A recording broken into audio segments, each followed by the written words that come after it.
Hi everybody, my name is Yumin Shahin and I am doing this assignment for QMT 4224 Decision Theory course. So let's continue with the table of contents. Today we will have in part A the descriptive, prescriptive and normative approach to decision making.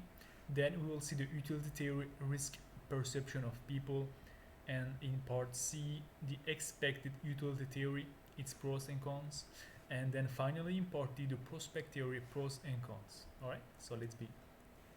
The descriptive approach. So what is it? This theory is concerned with characterizing and explaining irregularities in the choices that people are disposed to make. So what does that mean? This takes into consideration outside factors that influence an actor's decision toward less optimal, less rational ends. For example, Pascal's Egger addresses descriptive theory. Uh, he gave us here the example of believing in God or not. So people don't often choose to believe in God by consulting a list of weighted pros and cons. Then we have the prescriptive approach.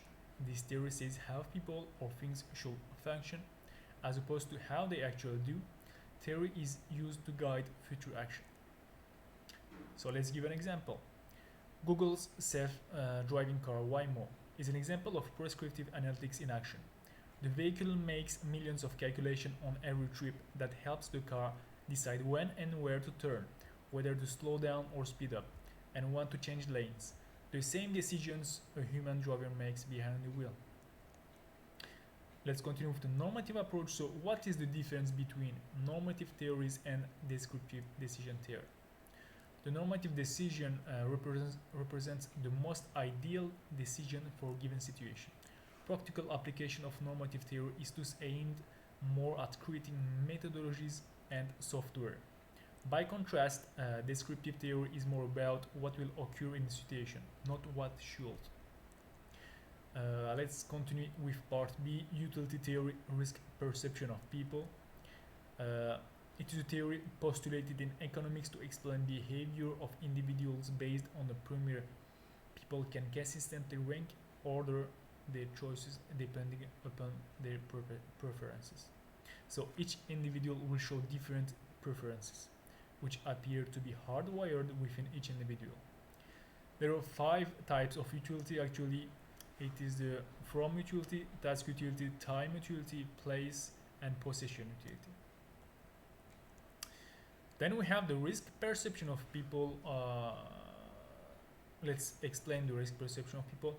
In what ways is human risk perception generally biased? So probability weighting, people tend to skew probabilities when making decisions by giving an unlikely event to higher probability than what is actually experienced. So such as winning a lottery or getting a rare disease. On the other hand, people act as tough likely events or somewhat less likely than they actually are. Right. So what about the expected utility theory, pros and cons? Those are tools to analyze decisions. This is used as a tool for analyzing situations in which individuals must make a decision without knowing the outcomes that may result from the decision. So decision making under uncertainty.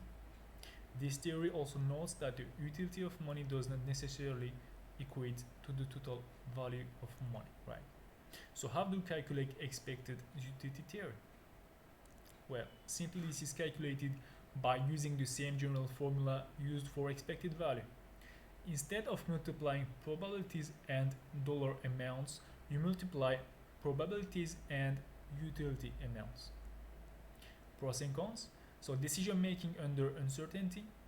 Expected utility theory is used as a tool for analyzing situations in which individuals must make a decision without knowing the outcomes that may result from the decision. As we have said earlier, the decision made will also depend on the agent's risk aversion and the utility of other agents.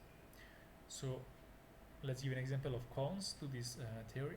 The assumption that utility can be measured cardinally or numerically is not true actually, as utility is a subjective concept and varies from person to person and from time to time. Utility analysis assumes that marginal utility of money is constant. This assumption is unrealistic. So what about prospect theory pros and cons?